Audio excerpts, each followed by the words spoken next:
Hi team, it's me, Coach Joanne. I just wanted to go over a few of Emma's exercises with you guys, just to clarify some of the movements for you while you're home and doing them alone. The first one is the 8 circles on each side. In dance, we call these rondejams. And if you notice, Emma is lifting her hip off the ground and keeping her leg in the air. I have just a few concerns about that because some of you already have hip issues. So when you're doing this, try and keep your leg closer to the ground to keep your hips in alignment. You're gonna get the same benefit from it, but you're gonna keep your hips in alignment. Also make sure you hold your core in while you're doing that. So you don't have to point your toe like I am, but do try and keep your foot closer to the ground. If you lift it off the ground, now your hips are out of alignment. So the next one is those backwards diagonal kicks, and it's just the same thing as the circles with the legs. Try to not lift up in your hip. Try and kick back, keeping your legs and your hips even. Put your foot down on the floor every time you come back. Don't hover it in the air. That automatically lifts your hip off the ground. And some of us already have hip issues, we don't want more.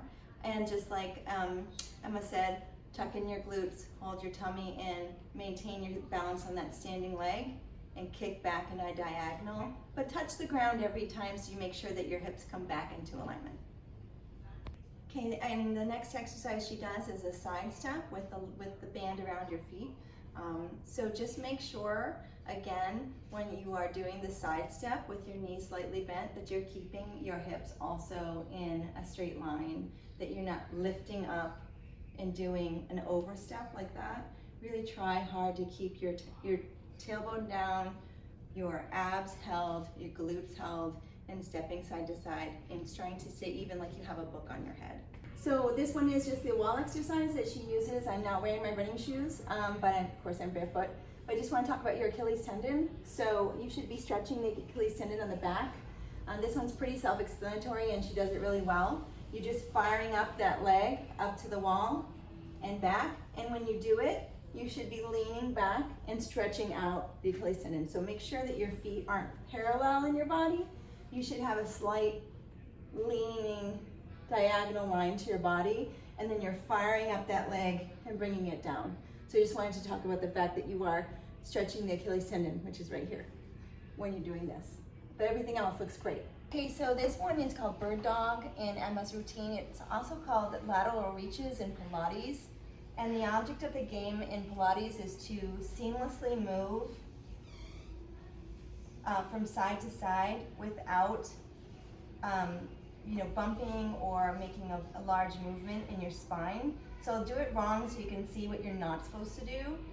You're not supposed to move your body like this. You're also not supposed to reach your arm and leg above your head and gluteus. Everything stays in a straight line and my tummy is tucked in.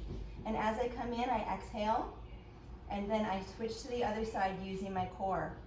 You are using your gluteus maximus, you're using your core, using your abdominals, but you're also using your breath. And in the beginning, instead of doing 3 on one side, like Emma does, I would prefer that you do 1 on each side to get used to the movement, because we don't want you to hyperextend up and hurt your lower back or push your abdominals down. I really feel it in my lower spine right now. So you really, really need to keep that neutral spine position with your shoulder blades right over your wrists, everything locked, your tummy in, and you're reaching with your head in alignment with your spine, because your head is part of your spine.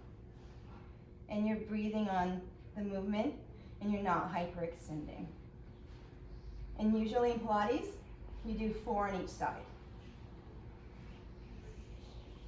And I would just suggest practicing that movement before you go into the 3 on each side bird dog.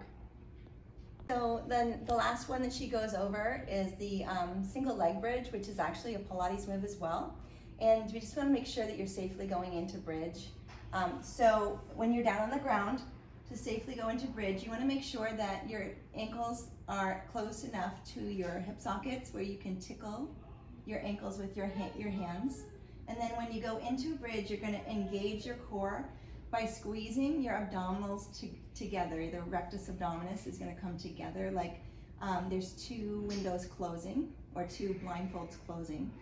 As you go up, you exhale from your bottom to your top, making a straight line from your solar plexus to your knees. When you're there and you feel stable, you lift the other leg up, making sure that the knees are in alignment. So don't bring one knee up higher or lower than the other knee. You want to make sure that the knees are in alignment. Hold it. 1, 2, 3, 4. The knee comes down first in Pilates.